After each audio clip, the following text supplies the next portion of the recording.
Hi, everyone. Well, I'm Veronica Angel, professor of Risk and International Politics and Economics and European Politics here. I'm really happy to see you present for this session.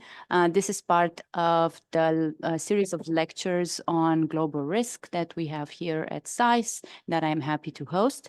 And I am particularly happy because, as you have already noticed during my courses, that we do a lot of political risk, and the econ part is usually outsourced to better people than me, who all know so much of it here at SAIS. But also, we are really happy to have this kind of power to attract great speakers from around the corner. So I have with me today, we have with us today, Professor Manuela Moschella, who has just moved to be a full professor at the University of Bologna. So hopefully she will not be a stranger to SAIS. She is not a stranger to SAIS. She has been an associate fellow at SAIS before and has given lectures here before as well. The reason why we have her here, apart from the fact that we really enjoy her presence and her expertise in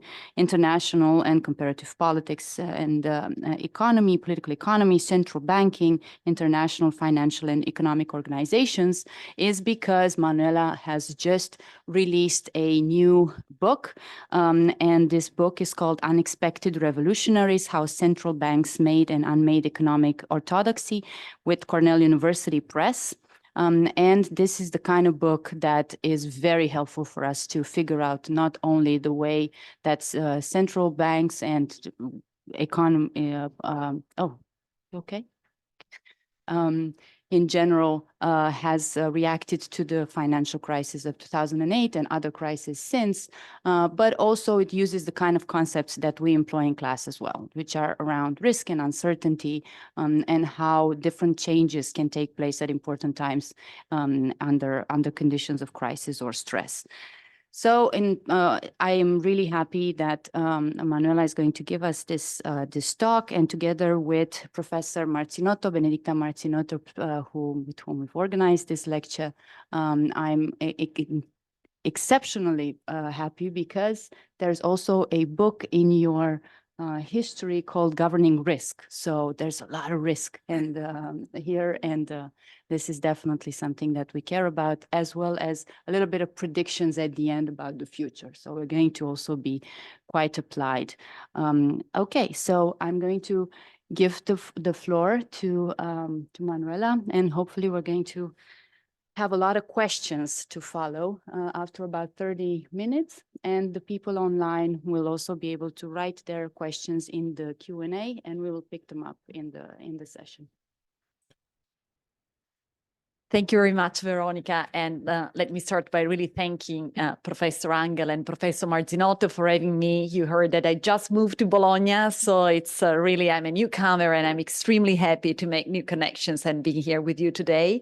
On top of that, and I didn't mention it over lunch to Veronica, my connections with Johns Hopkins run deep. When I was a PhD student and I was writing the book that Veronica kindly mentioned, Governing Risk, so it was my PhD dissertation, the Johns Hopkins hosted me as a visiting. I was a young student, so I spent a semester at BC at the Johns Hopkins, and it was a lovely period of my life. So I'm very happy to be here with you today and to discuss about a series of risks that relate to central banking, with a particular focus on Europe. As I will dig into the conversation, I will probably make more mentions to Europe, although, as I'm going to say in a minute, the book from which my talk is based is very much a comparison between the US and the European Union. Okay, so let me start.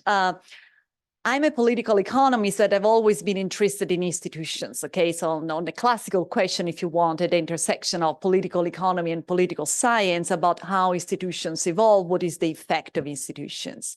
And over the past 10 years, I've been really intrigued by the transformations that have taken place in the realm of central banking. Okay, now probably if you wake up in today's world, you see central banks in a certain way, like very creative, active institutions. But back 10 years ago, they were completely different institutions. There is a famous quote from the Bank of England governor at the time that used to say that central banks love to be boring, okay? And he was referring to the fact that achieving macroeconomic stability requires predictability, so you have to do certain things in certain ways. But over the past decade or more than a decade, after 2008, central banks, let me allow to say, they have been everything but boring, okay? So that's also why, the book is called Unexpected Revolutionaries, because these were institutions that were usually considered conservative and somehow boring, and kind of reinvented their role in domestic societies. Now, just to go back forward, before 2008, central banks have grown in a peculiar type of institutions. I would say all over the world. Of course, I'm making huge generalizations here, but this is really a good story of policy diffusion, okay? Central banks have become pretty independent all over the world. So this is the rise of independent central banks, independent from political power, I mean. So they take their decisions without taking into considerations politics. And their mandate have been really circumscribed to the important task of achieving price stability, okay, to make sure that prices are not too hot, not too low, okay, just right. This was their main task, and they used to achieve this goal via the very simple tool of interest rate, okay? By lowering and raising interest rates, you impact on investment decisions, on consumption decisions, and in doing so, you make sure that the economy just about right, okay? It's not too hot, neither too cold, okay? That was the principle. After 2008, central banks completely changed, both in terms of their tools they use and the objectives that they achieve.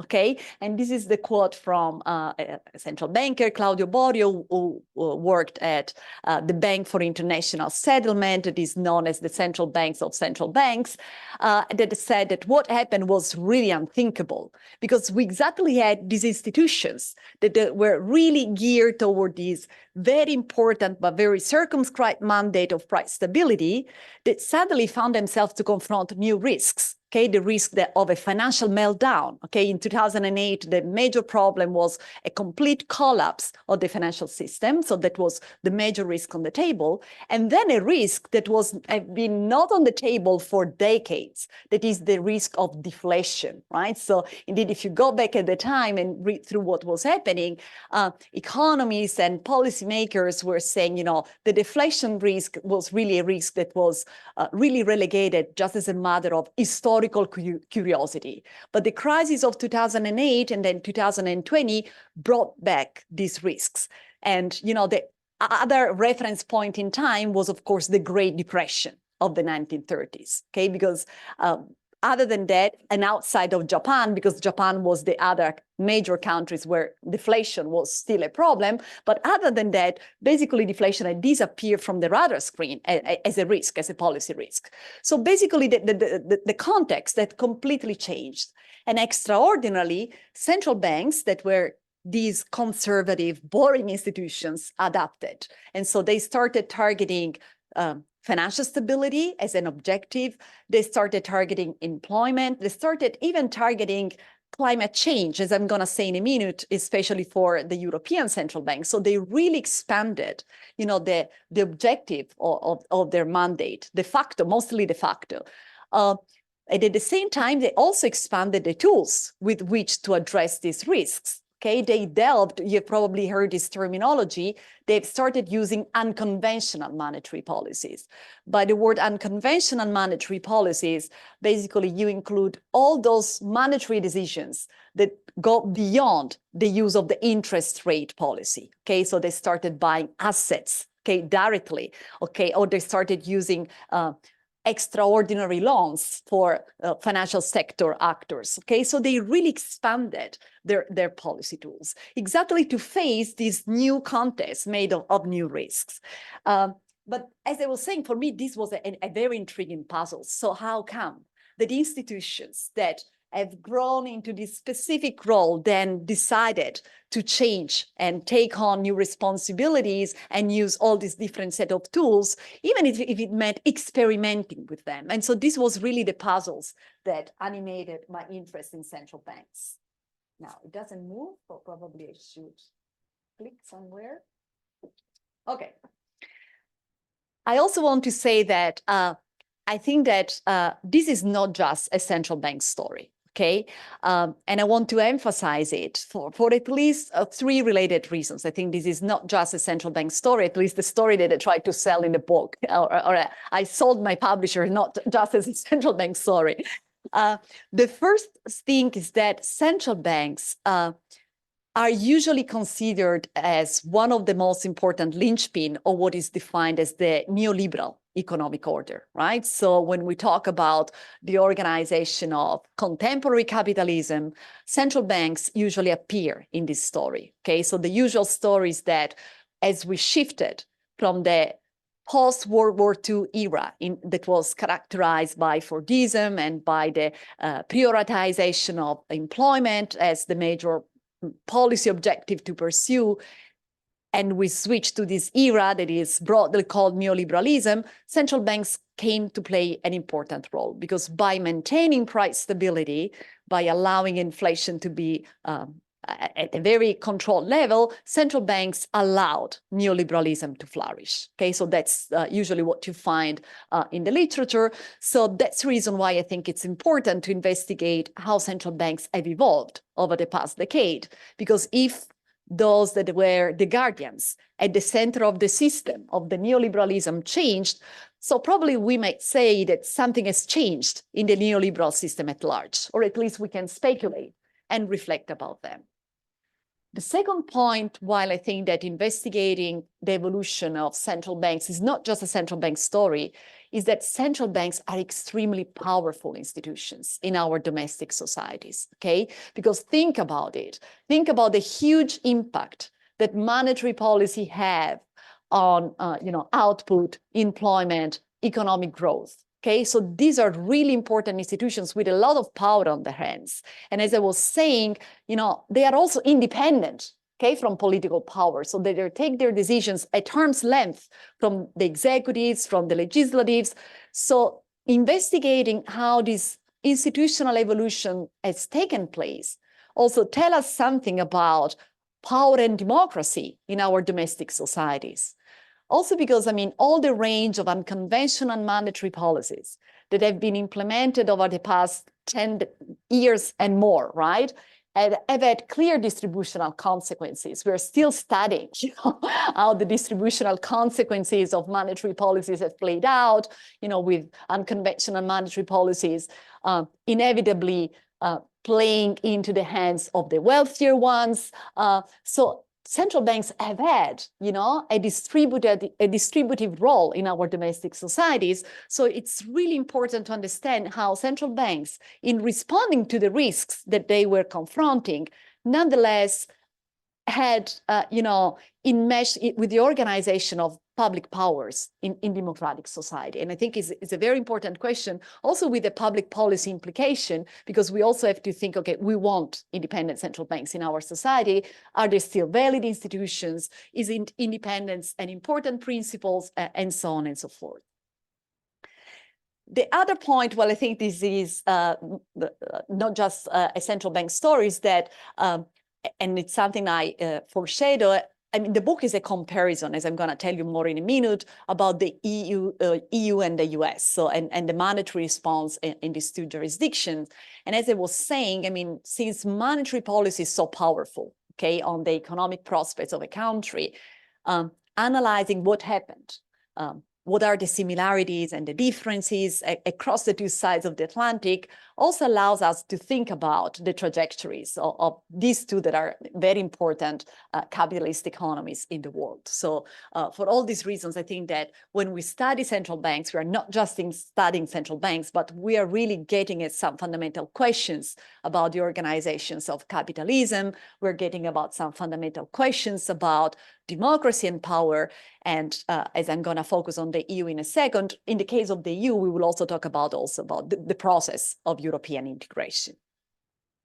I keep on, with the two screens, I keep on doing back and forth here. So as I was saying, so my main motivation was that I was really, truly fascinated by this transformation of central banks as institutions and their role in domestic society, especially in democratic society. And that was my starting point. But there was also a second starting point. Now, you have to know that scholars usually like to quarrel with other scholars, right? So we have to have somebody to disagree with as the starting point. And I had my fair share of people I disagree with.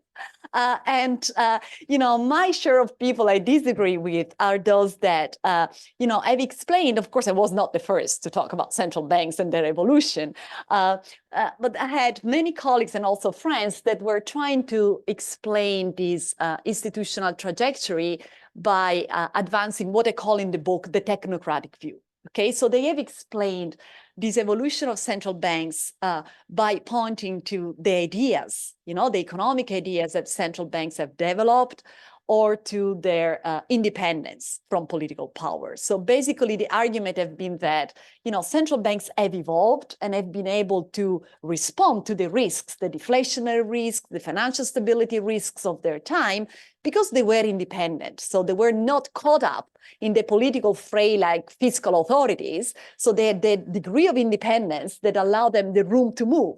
Okay, and they could react. And this is the narrative, the so-called only game in town. Okay, the central banks arose as the only game in town because they had the institutional capacity. Mostly they were independent. And this was one line of the argument.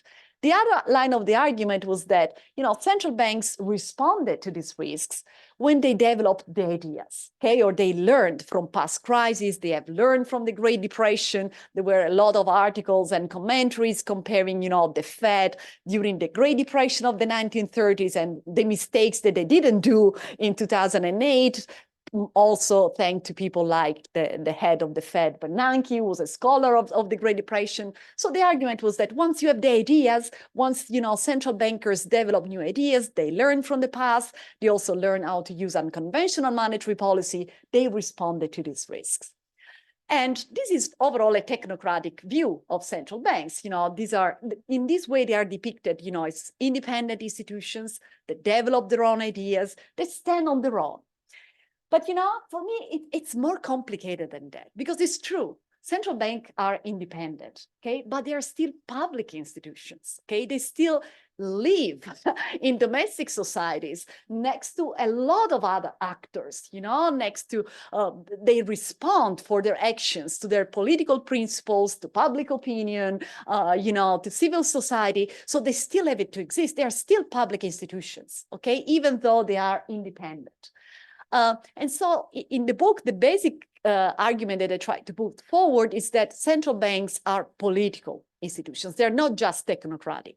And like all political institutions, they need political support to take certain action and not others. Okay, they cannot just take whatever actions they like, okay, in their activity. But they're still peculiar institutions because they are exactly independent. So this political support is not the same like elected policymakers, right? That we vote for them, and you know, we can not vote for them the next time. So it's a different dynamic of political support that plays out there. In this case, I draw attention to the fact that one of the key assets that central banks command is their reputation. Okay, is really the credibility that they command, the public image that they have. And so basically, that's the reason, that's the channel through which they gather political support. Okay, so by sticking to a certain reputation, by showing to be credible, and this is something that we should put into the picture. So basically, if reputation is so important for central bank, what I try to show in the book is that what has driven this process of institutional adaptation to new risks, to new challenges, has been really a process in which central banks had to navigate a very complex environment, in which they have tried to preserve their reputation in this changing landscape of new risks. Okay, so they were trying to adapt. And so on the one hand, they were trying to stick to the reputation. On the other one, they were trying to move on because exactly the challenges and the risks have changed. But for doing that, so basically what they had to do, they had to look for political support. So one of the basic arguments that I tried to make in the book is that, look, they were not the only game in town. They acted in crucial moment only when they had political support, either from, mostly from political principles, okay, from the legislatives, from the executives, as I'm gonna give you some example in a minute. So basically they need political support. Or they also evolved when, you know, this political support was crumbling completely, and so they had to send back a signal, okay? So they had to take decisions against, you know, their past to signal that, you know, they were aware of the discontent in the public about them. So that's the thing that I try to do in the book, to try to link this institutional evolution of central banks to policymakers and public reaction to them, okay, to the discontent towards central banks. So how I do that? So the book is organized mainly into two parts. I have a first part that is the historical part. And going back to the title of the book is the part in which I tell the story of the rise of what I call the economic orthodoxy. Okay, so basically, I go back to a period that has become extremely important, even nowadays, now that we have all the debate on inflation. You might have probably heard about, you know, the comparison with inflation back in the 1970s. So in the book, I start from that moment, because this is exactly the moment that is used to explain this rise of central banks as contemporary institutions as we know them. Okay, so I go back to the 1970s, and I start from the United States, because the United States are really important for the policy diffusion of independent central banks. And this is probably the story that you have heard before, the story of Paul Volcker, that becomes the head of the Federal Reserve, and is the one that basically is able to really bring back inflation under control, right? So this is a very important critical juncture for macroeconomic and economic history in particular, because after Volcker, basically the international community, and by international community I mean the community of central banks and policy practitioners, drew some important lessons about the Volcker experience. And the lesson was that you need to have an independent central bank, that is an independent central bank that does not bow to political pressure. And you need to give central bank a very specific, circumscribed mandate, that is the mandate of maintaining inflation under control. Okay, so these were the two main lessons. And this is why I started by telling you that before 2008, central banks all over the world, not just in the United States, not just in Europe. This is a fantastic story about policy diffusion. It's really the textbook case that political scientists use when we want to say, you know, there is policy diffusion around the world.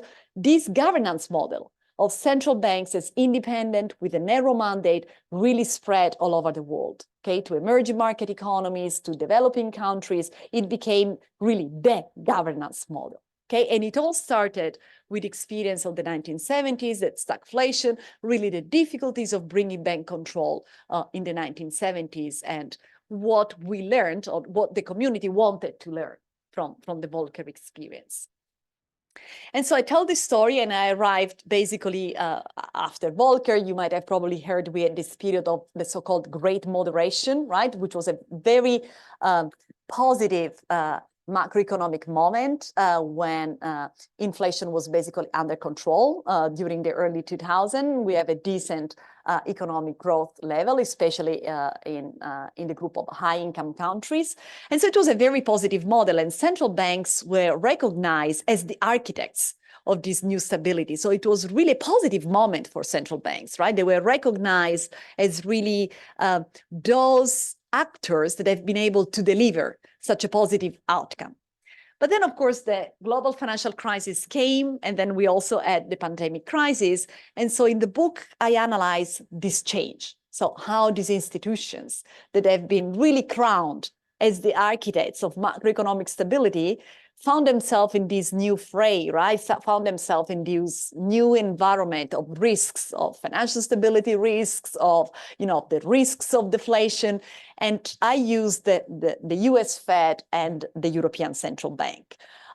mostly because these are two among the most important central banks in the world, in the sense that what they do have really repercussions outside the national borders, and also because these are very different central banks. For at least one reason, the ECB, the European Central Bank, has really a narrow focus on the inflation mandate, right? It's a clear priority that the ECB has to tackle inflation.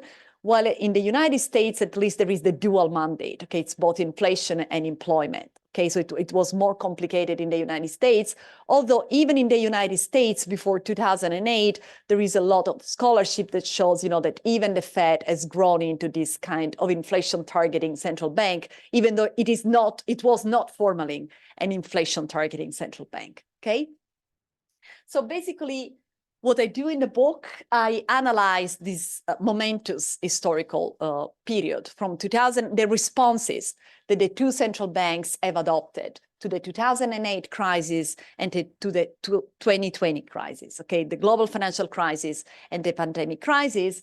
And I selected three major policy areas, okay, so where do they acted? I selected the policy actions that the central banks took to maintain financial stability, okay, the financial assistance to the financial sector, so how central banks responded to the risk of a meltdown of the financial sector. I selected the area of quantitative easing, okay, so when central banks started buying assets, okay, to prop up economic activity, okay, once interest rates were lowered to the zero lower bound. And so basically, central banks could no longer, stimulate economic activity, because if interest rates are zero, okay, that's the maximum you can go in order to incentivize consumers to spend, firms to invest, and so on and so forth. So once it's zero, they started to stimulate economic activity by other means, and quantitative easing was the major one. And the other area I investigated is the review of the monetary strategies, because both in the United States and in Europe, by 2020, the two institutions revised, the monetary strategies, the strategy in which the central banks tell how they are gonna achieve their mandate, okay? And they changed their monetary strategies in very interesting ways. In the book, I say that central banks went social, right? Because the United States basically emphasized, the Fed started emphasizing, racial inequality, the need for inclusive growth, something we have never seen a central bank talk about, inclusive growth, right? While the ECB started embracing the fight to climate change, okay? So they revised their monetary strategy, saying, we also want to make sure that we support this fight to climate change, which I think it's fascinating, right? When I was saying they expanded, the list of policy objectives.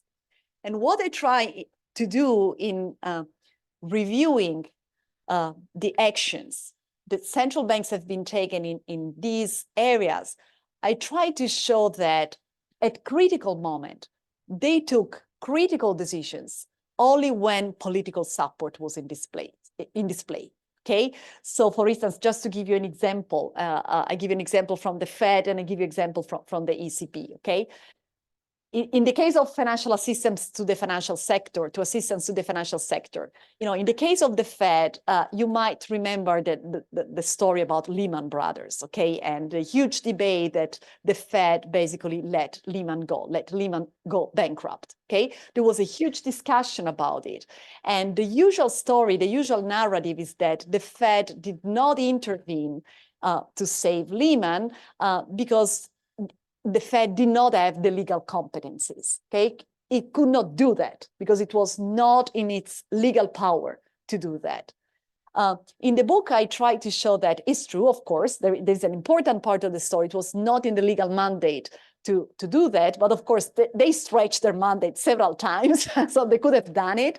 And importantly, they have not done it because they did not have political support in Congress and in the administration. Indeed, the situation immediately changed after the Lehman collapse. There was the famous New York Times headline that Lehman had to die in order to convince Congress, right, to change its position. So immediately after Lehman, the politics changed.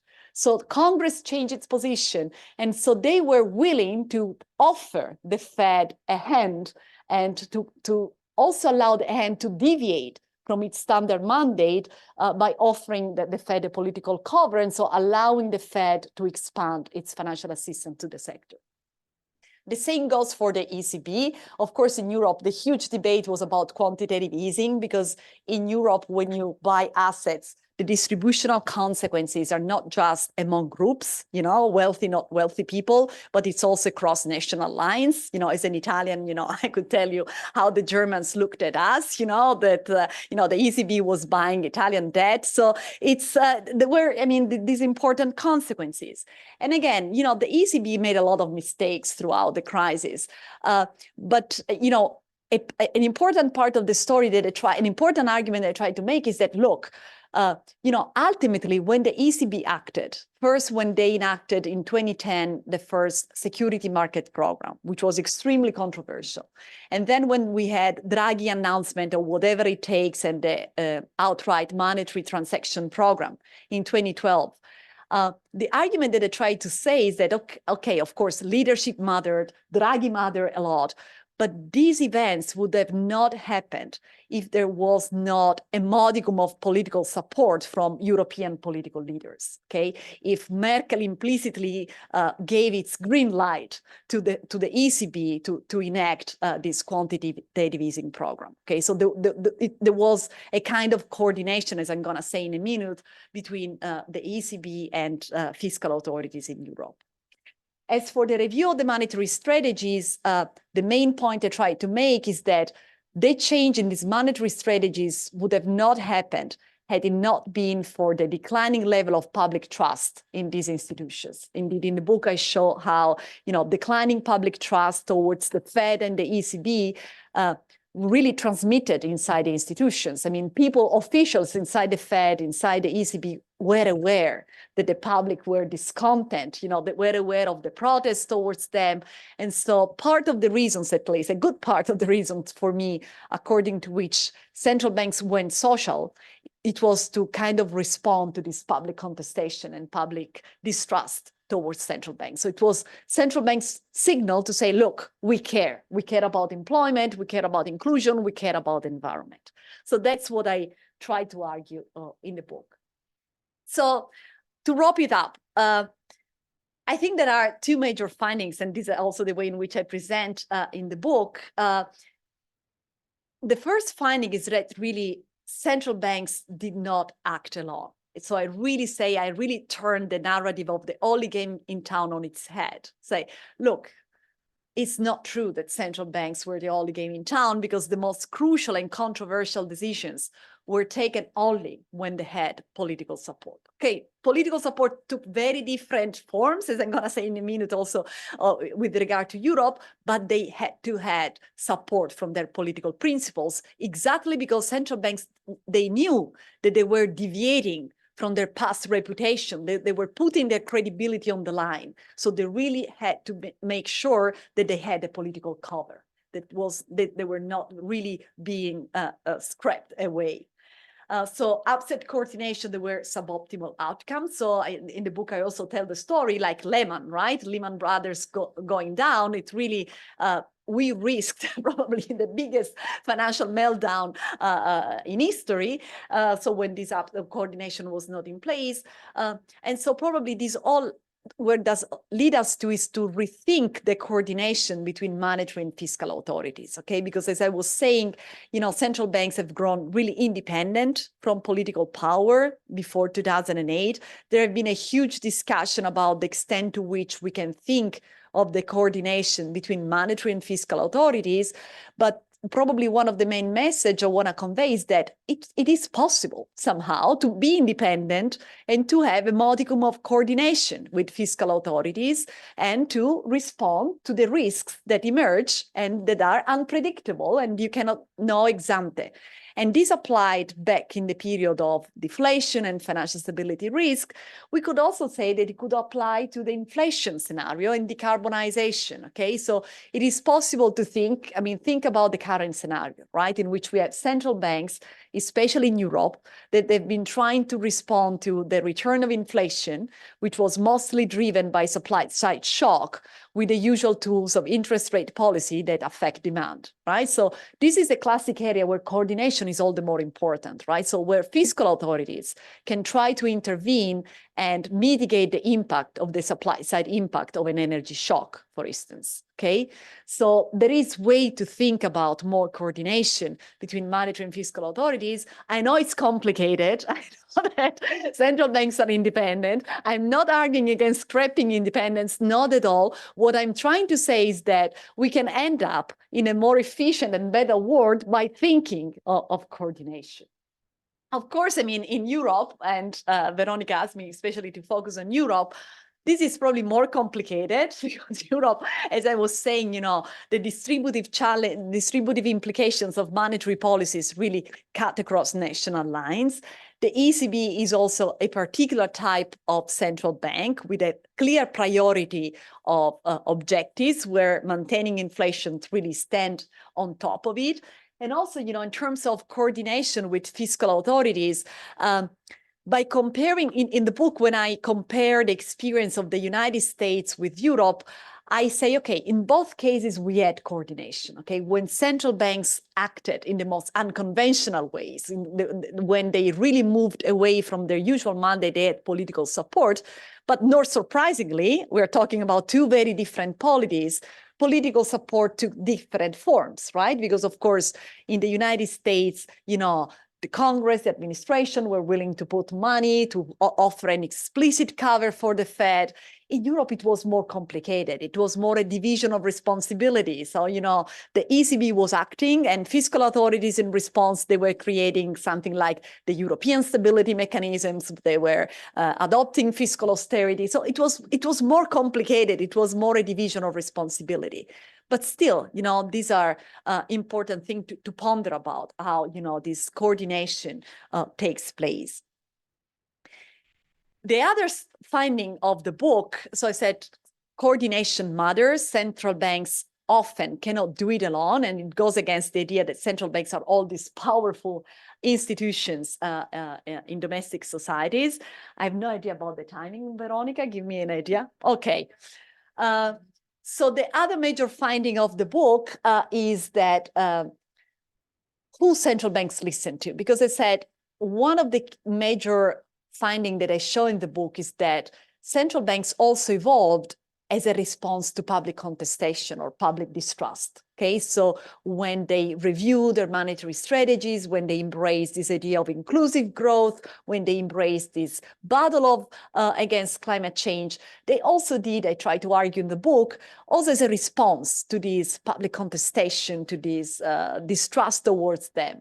But this goes against, there is a large scholarship in political economy that says that central banks just listens to financial markets, okay? That, if there is a constituency that central banks care about are financial markets for obvious reasons, okay? Because of course, monetary policy works through the markets, okay? So that's how monetary policy works. But it's more than that, okay? There is this old literature that says that, central banks have kind of served the interests of financial market actors, so their anti-inflation preferences, and so on and so forth. In the book, I try to nuance, and I think that the findings of my book, some colleagues told me, you are an optimist here about the democratic credential of central banks, but I think that there is something about it, that central banks did not just listen to financial markets in this story, but it also listens to their political principles, to public opinion, or at least they were aware of the risks of not listening to this increasing contestation, okay? And so they reacted to it.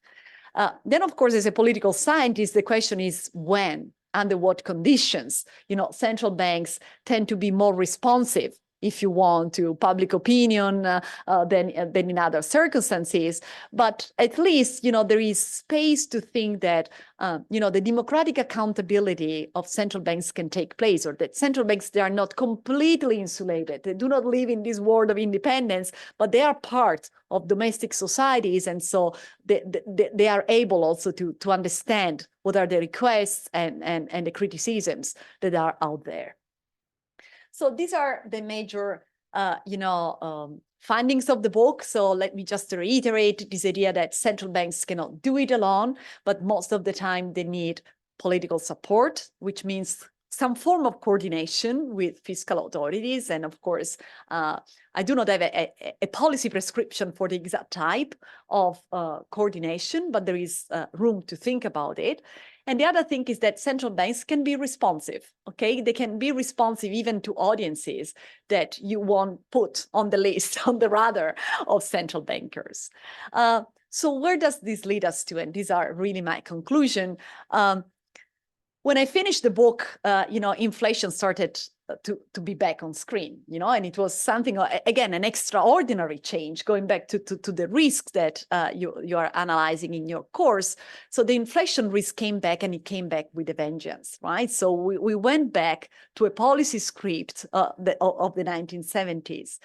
And it's not just inflation, right? There are a lot of risks out there where monetary policy inevitably intersect, right? So we have this change in the geopolitical context, supply chain risks. We have the climate transition, the need to rethink industrial production. So there are a lot of new risks out there, right? That are really there on the horizon.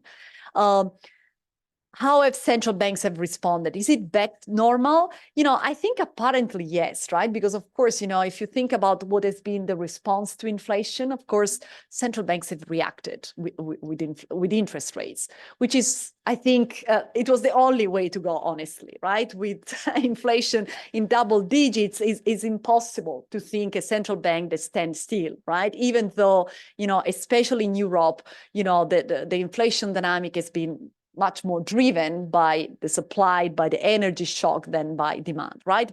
But it's at least to anchor expectations. I mean, that's how central banks have reacted.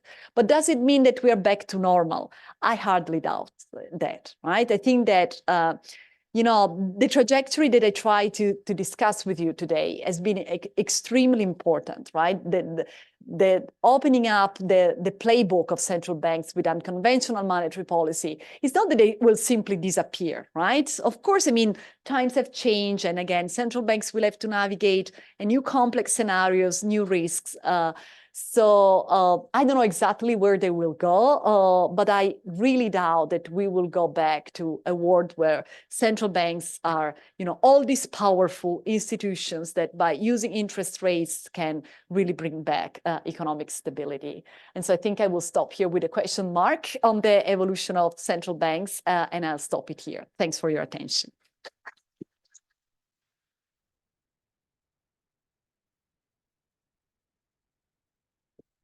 Oh, thank you so much. That was a real tour de force. And we, I'm sure, having a lot of questions from the audience in a few minutes. But as you think of your questions, I'm going to quickly ask a few of my own. And first of all, I will disclose that part of the conversations that we had at lunch was about how great the title of your book was. It could also have been, now that I've listened to you speak, Central Banks, Anything But Boring. Also a good title.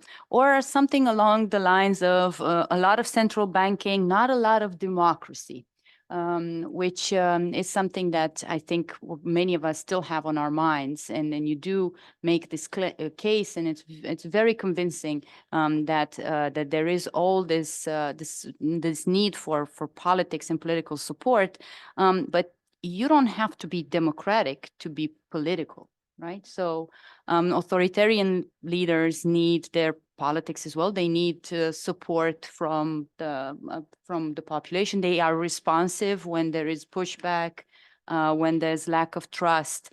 So I'm questioning this from a theoretical perspective, because we have to, scholars, as you said, Absolutely. They have to, right? That whether this couldn't have also been read from a different perspective, that there is this independence but coordination, and they want to maintain their independence, and they want to have this technocratic understanding of how to intervene in the market, but they would also like to have some support, right? That's also what the technocrats in power do. So I was wondering if you could talk about that a bit more and reinforce perhaps your argument in this way.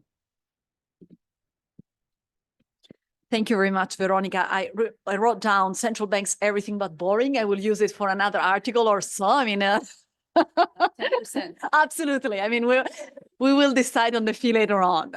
This is an extremely important question. It is an extremely relevant question. Actually, in this moment, I'm writing a chapter for a book that is exactly about this topic, on the extent to which central banks are democratic, okay? And I am the optimist in the room. Usually my co-authors, in the sense of the other people that contribute to the volume, they take a more negative view, exactly because what you said is absolutely correct, right? That it's a fine line, are these institutions that are responsive, so in a sense of democratic accountability, or it's just posturing somehow, right? Or even worse, as you were saying, like in an authoritarian system, right? It's, I need just to calm things down, and I can continue and continue business as usual, right? So I think this is absolutely an important question. It's, for me, it's very hard to detect empirically. Okay, where is the truth here, right? It's very hard to do it empirically. I've been doing also research correlated to the book, in which I've tried to look at how central banks have changed their communication. Okay, again, since 2008, in the phase of distrust. Okay, I correlated data on public trust towards central banks, and how this public trust influences how central banks communicate, especially in the case of the ECB.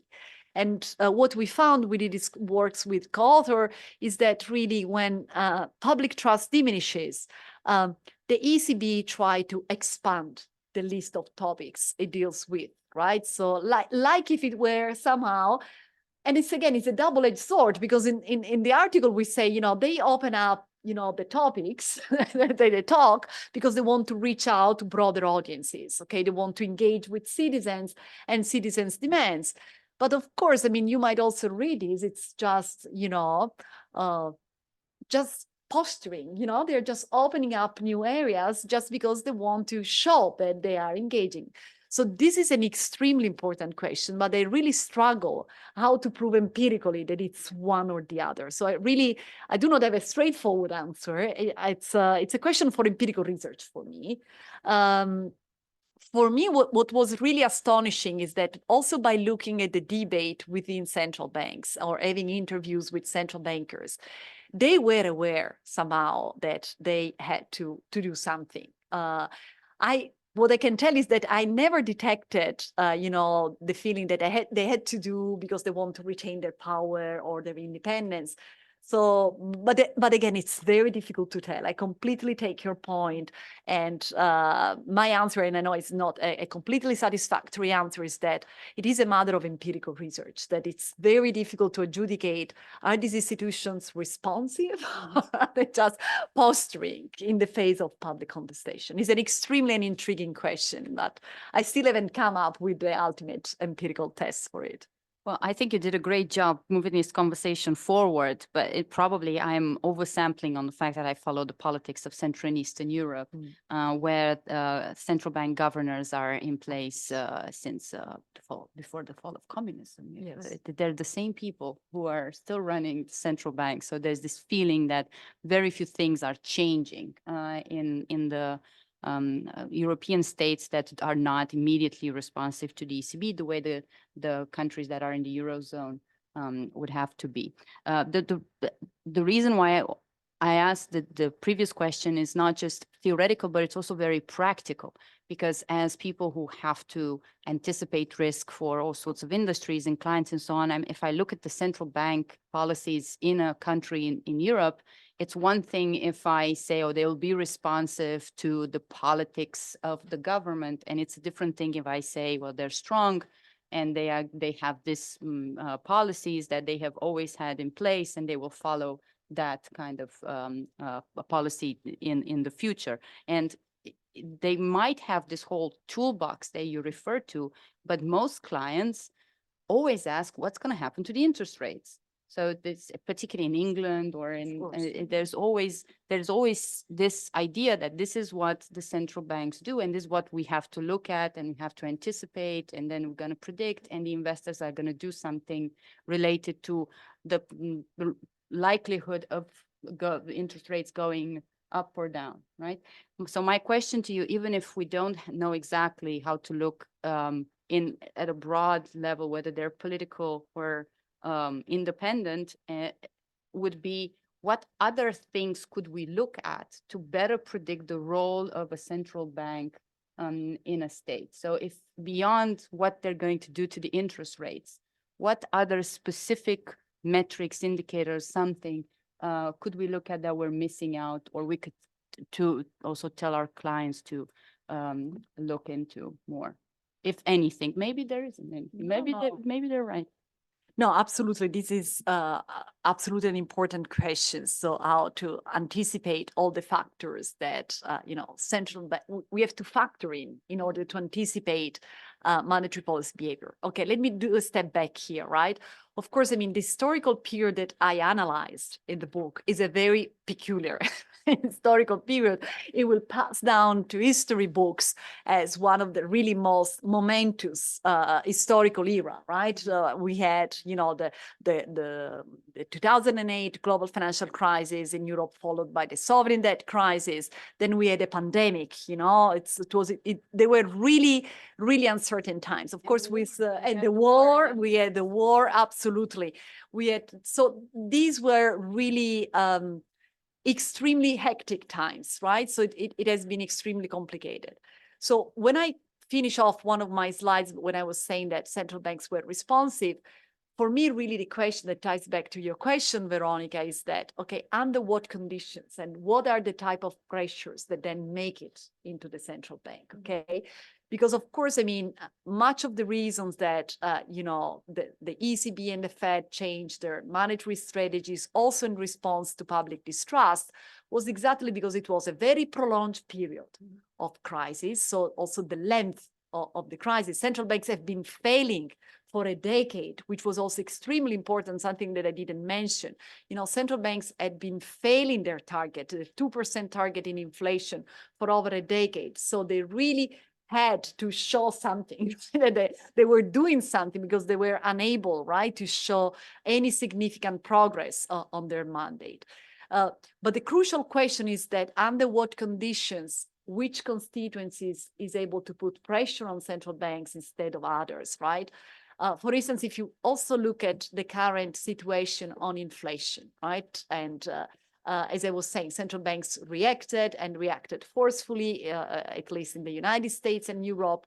We can discuss about the timing, whether the ECB was behind the curve or not. I think it was not, but anyway, it's a question of, in this case, I think that external pressures did not really play a role, in the sense of, it also depends on what issue. So on the case of interest rates, the expectations of civil society groups were probably less important than it was the case in revising the monetary strategy, okay? If you revise the monetary strategy and you have to revise somehow your charter, your basic principles around which you conduct policy, so probably it's also easier, right, to respond to public contestation.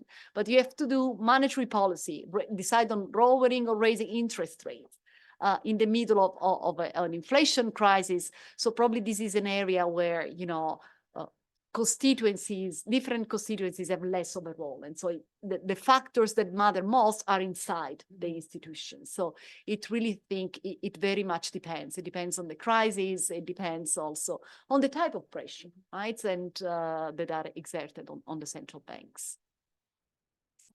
Well, I definitely have a lot of questions, but See that there are oh wow, look at that. There are many from the public. That is a show of interest, and not because they don't know a lot about this already.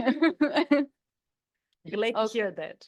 I'm going to do the unusual thing and let the professor take the first question, because I know Benedicta has to run. Yeah. So if you don't mind. Thank you. Thank you. So Manuela, thank you for the fascinating talk. Lots of innovative ideas in there. And I wanted to test one thing that crossed my mind whilst you were talking. You did say that central banks do not act alone.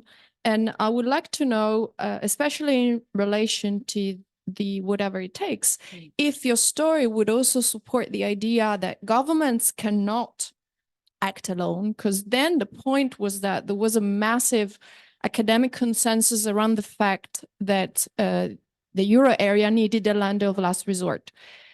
Spain and Italy were about to fall under attack. It was impossible to pull together the financial assistance that was necessary to save both at the same time. And governments thought, and political establishments in Europe, that one word, there's no monetary cost attached to it, just one word by Draghi would have done the job. So in fact, it's maybe not only a story of central banks reaching out to the political establishment, but the political establishment showing a creative way of, in a sense, capturing central banks without undermining their independence. So the question is really whether you buy into this, which would partly resonate with something you said at the end, that maybe we're heading to a time of coordination between monetary and fiscal authorities that is creative enough to preserve the independence of central banks. Yes. You want me to address this one now? Because she has to go. Yes. So. Okay. Benedicta, thank you so much. It was a two-way street, of course, between the central banks and fiscal authorities. But I still think that in this story, it was really more the central bank that needed the governments than vice versa, right? Because, think back at the beginning of the crisis, at least, when, then it probably got bigger and bigger, but at least at the beginning of the Eurozone crisis, when the problem was Greece, fiscal authorities could have put money on the table and the problem would have disappeared right away. And so they didn't do it. And they could have done also at a later juncture, right? So throughout the sovereign debt crisis.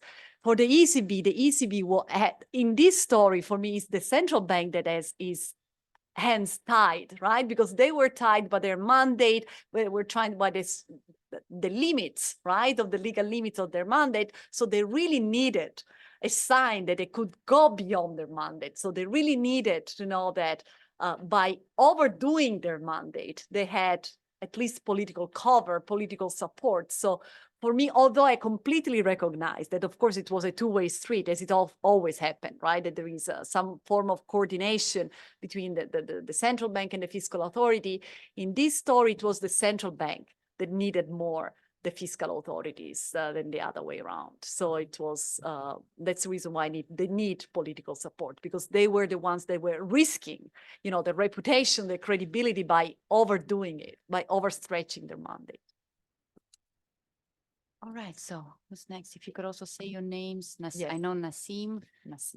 Hi, I'm Nassim. Thank you for your time and expertise and your discussion about the unorthodox changes of the goals, whether it's social or otherwise, and the reputation of central banks makes me think about the orthodox goals that are still kind of in place, such as like this 2% inflation rate you talked about, where it feels a little arbitrary in that I think it was New Zealand or Australia that originally picked that rate.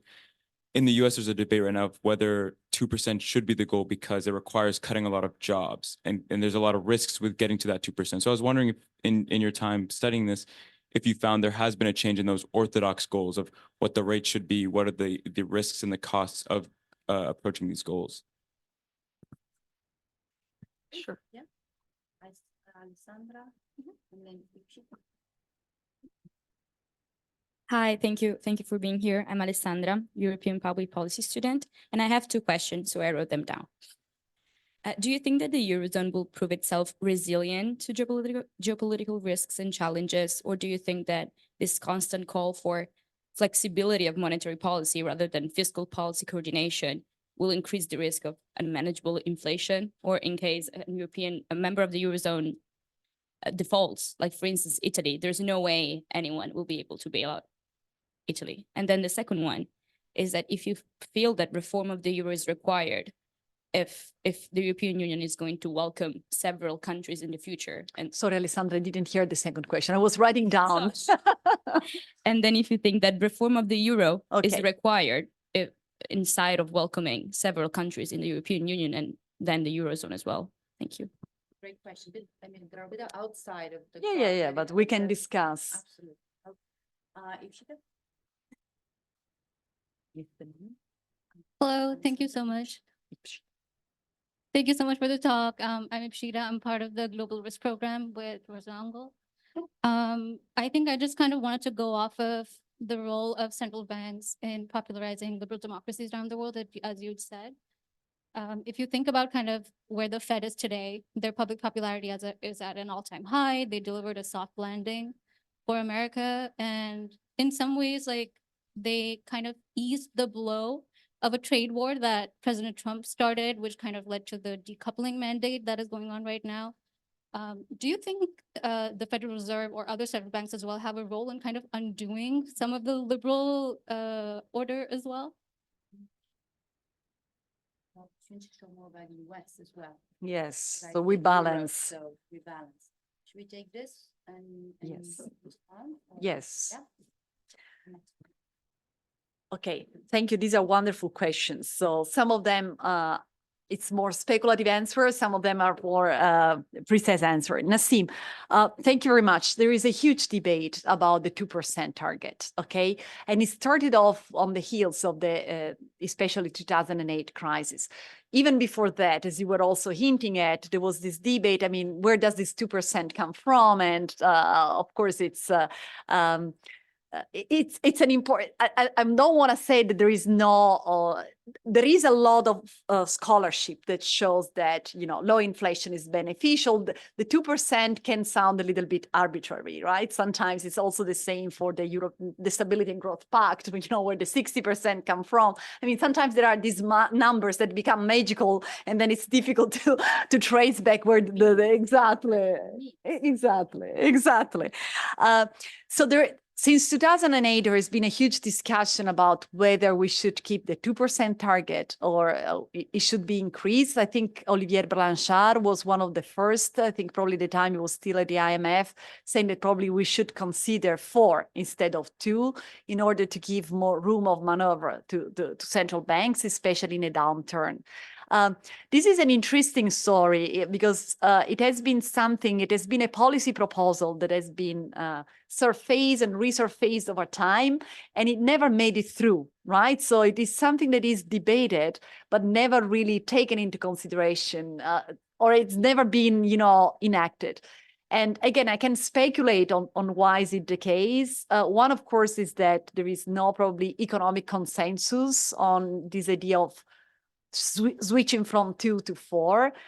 The other one is that, switching from 2 to 4 after 2 decades in which monetary policy has failed its target, first in a deflation and then in an inflation, sounds suspicious. It's like you are targeting something, you cannot achieve it, and then you change it. Okay, so it doesn't sound all right. So probably it's also a question of timing. The timing is not about right.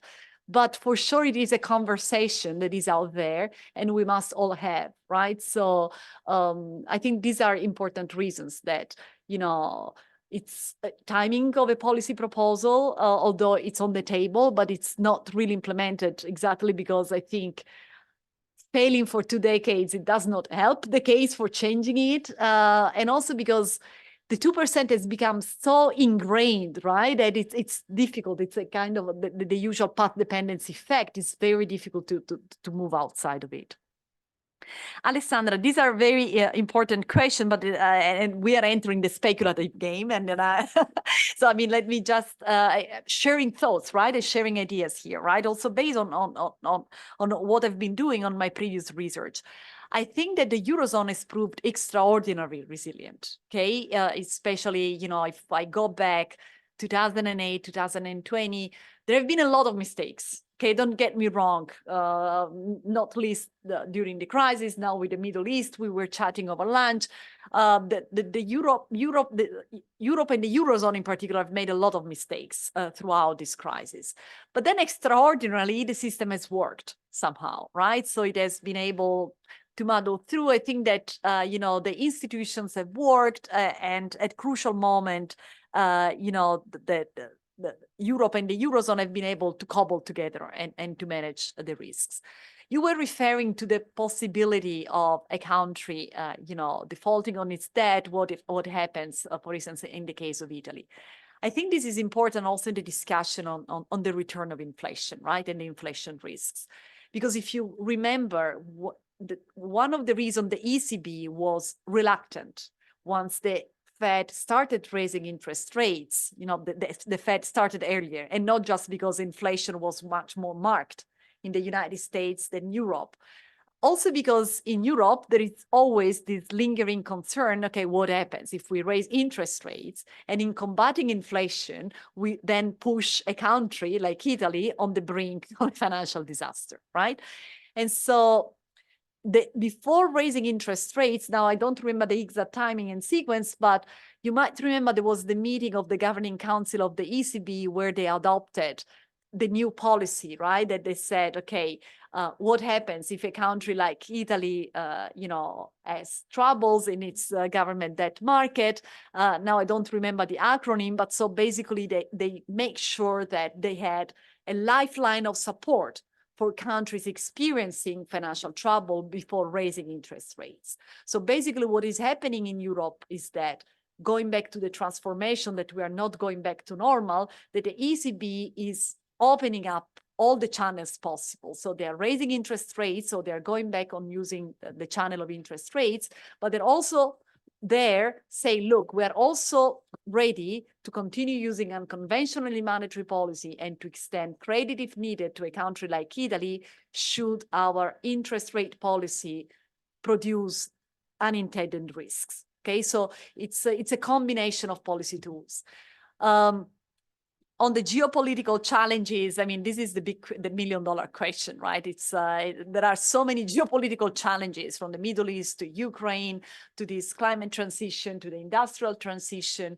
I think that Europe can do it. I think that Europe is one of the biggest markets in the world, and we can still leverage. We were talking about the single market over lunch. There is much that can be done to leverage more on the single market. But of course, it's where politics gets in, and it becomes very difficult to calculate risks. Politics that then becomes unpredictable. We are heading into a European Parliament elections in a couple of months. So I really don't know how, for instance, in terms of the environmental agenda, how the new parliament will place itself. So I think there are more questions mark than answer. But in principle, at least on the institutional infrastructure, on the size of the markets, I think that Europe is placed to address the challenges of our time. But we'll see also how politics will play out. This is the optimist. It's the optimist in me, right? I know that you are, Veronica, you are on the pessimist side. You're more on the pessimist side, but I want to... We're normal. We should go together. So from this moment on, you will have two classes, one from me, one from Veronica. So, Ipshita, this is absolutely an important question about the role of central banks, democracy, and you know, the liberal order. And there is also a lot of literature out there that connects, you know, the role of central banks in the liberal order. What I can tell you is that, I mean, we will also see how this inflation battle will play out. right? So the extent to which, and you were hinting at that, right, that in this moment, for instance, the Fed popularity is back in a good standing because there seems to have achieved a soft landing, that the labor market is in very good shape. So, and we expected a recession, over the past months, each month we expected a recession that never happened. But it's still an ongoing battle, right? It's still very much an ongoing battle. So it will very much depends for how long interest rates will stay high. What will be the damage to the economy in the end?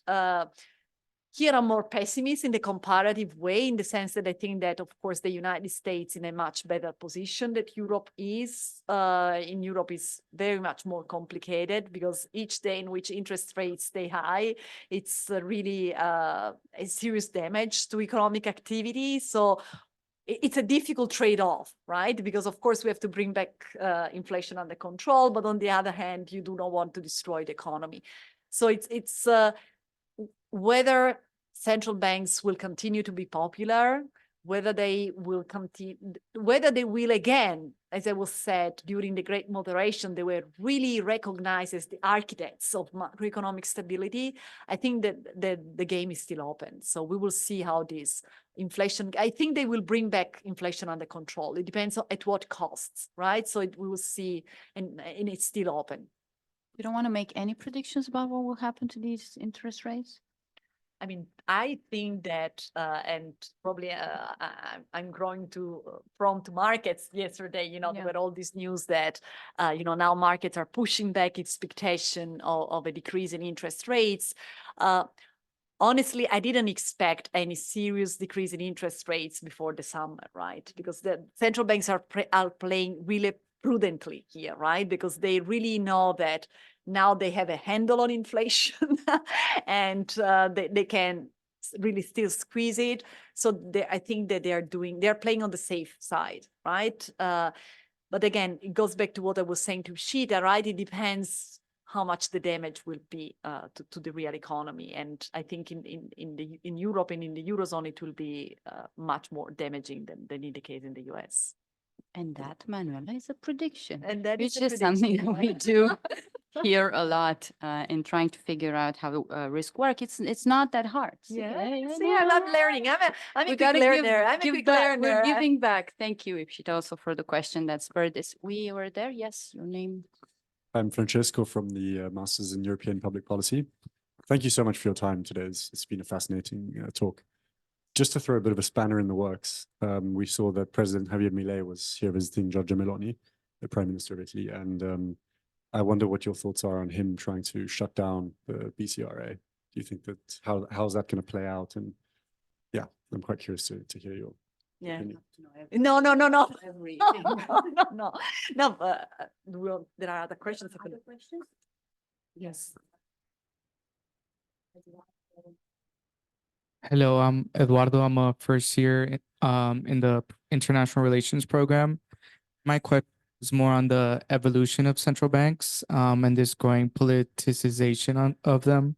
So could the perception of central banks as growing political entities eventually come to backfire and erode public trust in these institutions and by extension their effectiveness? So basically, at what point does this political push go too far? Thank you. Hi, my name is Jacob. I'm also in the IR program. I previously had very little interest in central bank because I also perceive them as quite boring and conservative. So I think some of the turn towards social policy is quite interesting.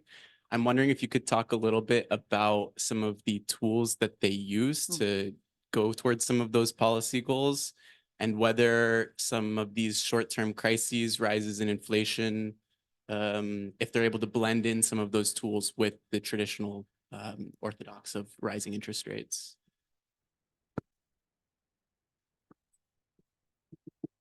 Address, yes. Francesco, thank you very much. I don't know enough about, the Argentinian politics in this period, in a sense, I mean, beyond what I read about on the FT about Millet and his economic ideas, I think it was also intriguing to see him next to the Prime Minister Meloni, you know, also in terms of political optic, what is going on.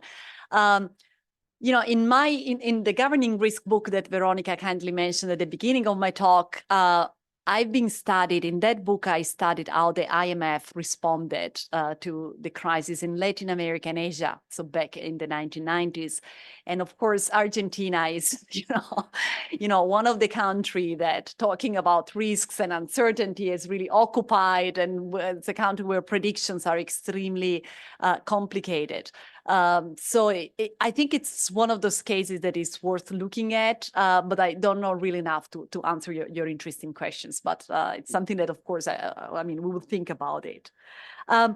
Eduardo, absolutely. I mean, this politicization and if this political pushback can go too far, right? Absolutely. This is an important and fair point because, of course, there is a moment in which we switch from a sort of democratic accountability, although I take Veronica's point that it's fair democratic accountability of a central bank to overt political pressure on a central bank, okay? And again, the dividing line is very blurred. So how to distinguish when it is, you know, a very important and plausible request of keeping the central bank accountable and pushing the central bank in a certain direction from what are overt political pressure that serve certain interests and not others.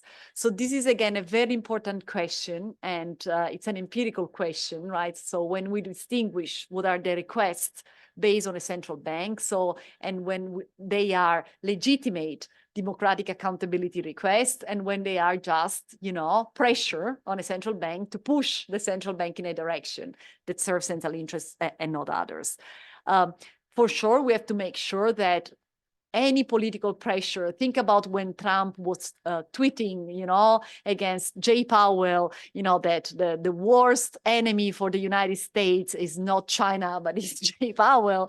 I mean, it's a very intriguing kind of tweet, right? Because what is the president of the United States telling us here, right? That the president of the Fed cannot be trusted.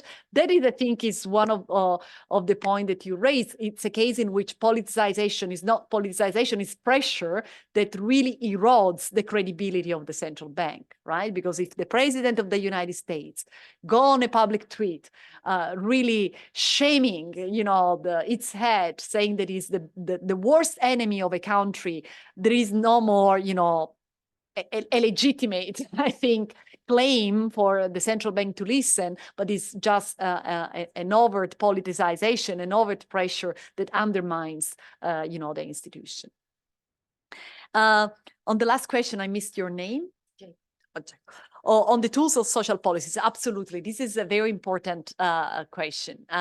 So how are the Fed and ECB pursuing their objective, okay, in terms of, okay, pursuing inclusive growth in the case of the United States or fighting climate change when it comes to the ECB? Again, you have to imagine that these goals were reviewed and inserted in the monetary strategy before inflation came back. Okay, so imagine that for a moment, they're kind of frozen. Okay, so somehow they disappear from the screen because, of course, now all energies are on the inflation front. So this is the standard point, with a little bit of exception for the one on climate change. Okay, because on climate change, the agenda is continuing in Europe, although even there are up and down in this agenda on climate change. But the main tool with which central banks committed to care about, for instance, social inclusion and more employment was, you know, to use both interest rates and unconventional monetary policy to prop up the economy. So they basically, both the Fed and the ECB, they accepted that there are risks just on the upside. So if inflation goes too high, but also risk on the downside. So if inflation goes too low. So they said in those monetary strategies that they were willing to support, they were saying, but again, it was before inflation came back, which is again very interesting. They were saying we are willing to support more inflation that we would normally be able to tolerate in order to support economic activity. Okay, so that was one of the major tools. In the case of the climate agenda, most of the climate agenda works through the regulation of the financial system.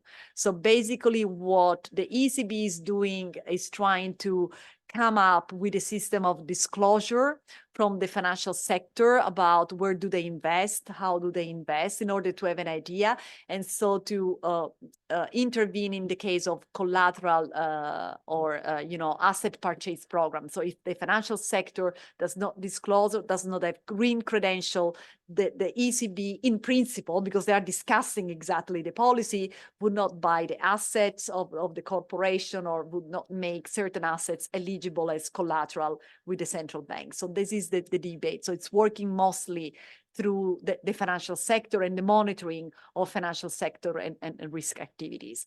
The other tools with which the ECB is trying to implement this climate agenda is by developing macroeconomic knowledge. So to try to develop models and model, so for instance, what happens in an extreme weather event? What are the macroeconomic consequences? How can we incorporate in the usual monetary models? So it's very much modeling risks and incorporating it in monetary decision. But it's a very early agenda. So they're trying really to figure out what are the best tools. And even there, going back to Europe, where there are multiple views, there are countries like Germany, for instance, not surprisingly, probably there are some Germans in the room, but that is more cautious about letting the ECB entering this climate agenda because they fear that at the moment the ECB takes full responsibility for the climate transition, it will divert attention away from the inflation objective.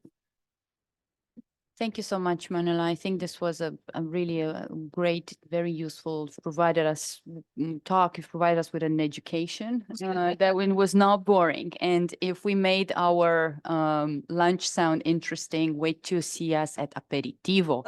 So you are all invited to an aperitivo where we can continue this conversation with me and with Manuela for this evening downstairs at Giulio's. And before that, please join me in thanking Manuela for coming here.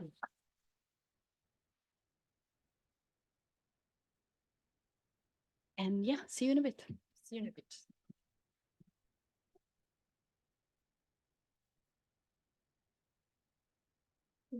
Thank you.